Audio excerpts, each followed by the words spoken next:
dan tidak hanya Assalamualaikum dan salam sejahtera. Saya Muhammad Akil Kashaf bin Sulaiman, wartawan TVPSS Pulau Pinang, Pasir Menepah, melaporkan bersama rakan tugas saya Zufar Qayyum. Kami sekarang ni berada di dataran SMK Menepah.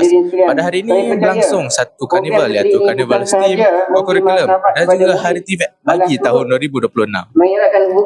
Program yang diadakan setahun sekali ini menggabungkan elemen sains, teknologi, kejuruteraan, seni dan matematik di samping dapat mencengkil bakat murid dalam bidang co-curriculum.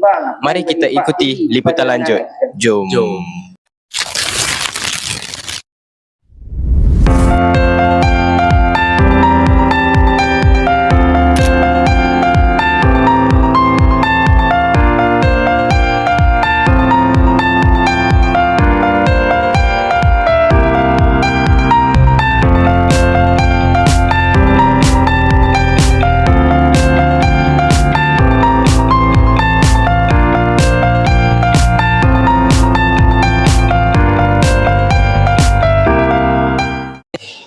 Assalamualaikum dan salam sejahtera.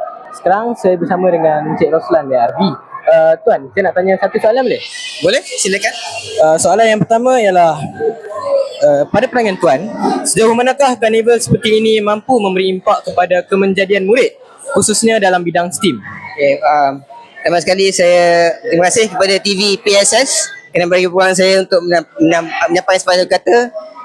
Bagi saya, Karnival STEM Curriculum dan Hari TVET pada tahun ini adalah sangat-sangat bagus sebab dia beri peluang kepada semua pelajar-pelajar untuk explore banyak teknikal informasi, dan dengan informasi yang ada ni dia boleh memahami apa yang akan keperluan informasi ni untuk di masa depan bekerja.